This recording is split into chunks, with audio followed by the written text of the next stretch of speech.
Hi everyone, welcome back to my YouTube channel. My name is Alizi, aka BlackGirlScientist. Welcome if you're new here and welcome back if you're a returning subscriber. So today I'm going to be talking about everything you need to know for delivering a good scientific presentation. This is a really highly requested video and I just won a FameLab the regional heat, so I'll be representing KwaZulu-Natal in the national competition. So just a bit of background about what FameLab is. It's a science communication competition. It is an international competition. It's run and funded by the British Council. As I said, it's a science communication competition, and it's basically it's an international competition, and scientists from all around the world basically give talks which are 3 minutes long, and they have to be simple enough to be understood by a lay person. So a normal person and not a person who is not a scientist, basically just a person on the street. If I were to talk to them for 3 minutes, would they understand the kind of research that I'm doing? As you guys know, this is something I'm really passionate about, science and science communication.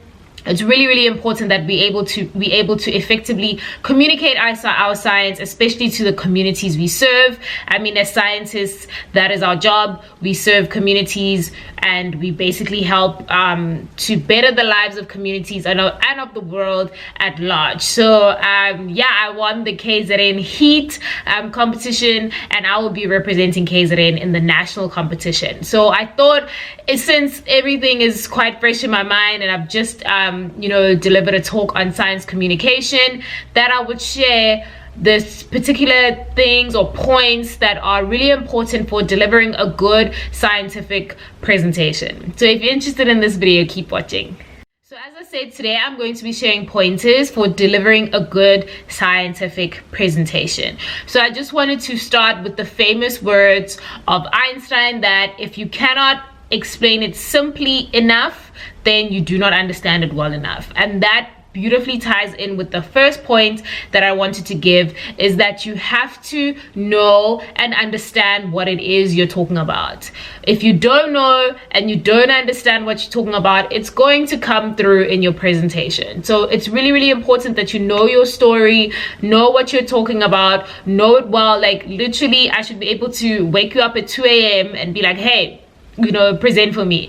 You should be able to do it fluently. I'm not a big fan of having notes, even in PowerPoint presentation. And now we live in a virtual world, of course, so I'm going to be giving points for both virtual and physical. I think basically the points that I'm going to be giving apply to both virtual and physical. So I'm really not a fan of notes. I know a lot of physical presentations that I've given, PowerPoint presentations, I very rarely have notes typed in my note section of the PowerPoint. So if I am going to have a note typed there, it's something that I maybe don't want to forget when I'm giving the story and telling the story of my scientific research. But I do not type out my speech in there, because then not only are you going to be tempted to read it, you are going to come across like you are reading your speech. So it's really a storytelling kind of activity, delivering a good scientific presentation. So that's my first point. My second point is that make sure that your information has a good flow. So it flows from one point to another. Make sure it starts at the beginning and ends at the end. So you don't want to get a whole lot of mixing and jumbling. Just like in a story, you don't start by telling the end of the story in the beginning. You know what I mean? So you need to make sure that there's a good flow in your presentation, and it builds on to each other. It's not like you're telling separate stories, because when you get confused and you muddle points and you bring points before you should, it's just going to make your presentation come across as confused, and that you are confused as well. So make sure that there's a good flow from A to B, C, D, etc. Make sure that it flows well, and that would be a great presentation. So make sure that the sequence of your information is correct. The third point I wanted to make is that it's really important to be aware of your audience. So actually, when I did this FameLab competition, so you know, of course we have to be able to tell our science to lay people, so literally people that are from non-science backgrounds. But most of the time when I have given presentations, it's been to a scientific community, so I'm able to assume that certain things I will not have to explain in depth, because we all kind of have a general understanding of, you know, the science that I'm talking about. So it's really important to be aware of your audience. If you are presenting to a scientific community, make sure that your presentation is tailored for the scientific community. They're going to get bored if you start explaining basic science concepts to them. Okay, they already know them, so it's really important to be aware of your audience. If you are presenting to a lay audience, so an audience of normal people, audience of mixed people as well, you need to make sure that anything that you say in your presentation can be understood by anyone who's not from the same background as you. So it's really important to be aware of your audience when you are giving a presentation, and that will also make it part of a good presentation as well.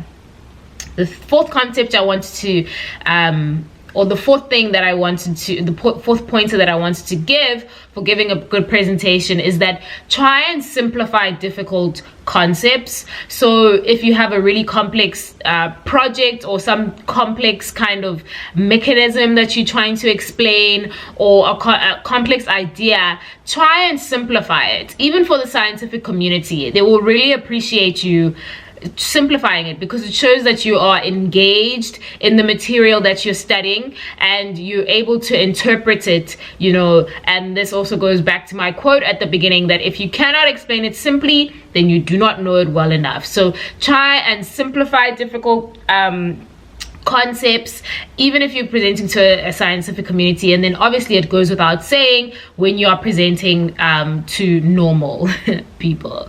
Not that scientists are not normal, but you know what I mean. So my fifth point that I wanted to give is that be confident when you present. Okay, this is probably more of a physical thing, but even virtually, when you confidently when you're confident about your presentation, it shows, it comes through in your tone, in the way you speak as well. Be confident, because if you're not confident, then that's where people are going to find holes in your presentation, and that's where people are going to, you know, ask questions and possibly attack you on those points. So be confident, answer questions confidently. Even if you're not sure, you know, say, oh, that's a great question, I will definitely do more research on that and make sure that, you know, I know the answer, or that I get back to you. So be confident in that. Don't kind of sink and, you know, go into a little bore when you don't understand the conversation. I mean, not the conversation, the question that's being posed for you. And if you don't understand the question, ask them to repeat it. They might say it in a different way that you understand as well. So be confident that, be confident also in saying that you don't know, and that you're going to make sure that you do know, you know, soon or in the future. So and then my final point is that try and handle your nerves. I still get nervous today. I've given many presentations. I know the director where I work, he was actually like, you know, I still get nervous for presentations, and he's a professor, and imagine how many presentations he's given, but he still gets nervous. So how you become better at this is how you handle these nerves. Okay, so they don't show through. Try and handle the nerves, try and remain calm, you know, have a drink of water before you present, make sure that you're calm as well. So those are the points that I wanted to share about delivering a good presentation in general, or a scientific presentation. I know a lot of the community that I serve and people that are watching this are in the science field, so those are the points that I wanted to share on that. And also, if you're giving a virtual presentation, of course, because we now live in a virtual world, try and make sure that you are excited, you know, switch on your camera so people can see you. This makes people more engaged in your presentation as well. So that brings me to the end of this video. If you like this video, please give it a thumbs up. And if you're not already subscribed to my channel, please go ahead and hit that subscribe button. We're so close to 1,000 subscribers, so I'd really appreciate it if you would subscribe. So that brings me to the end of the video, and I'll see you guys on the next video. Bye.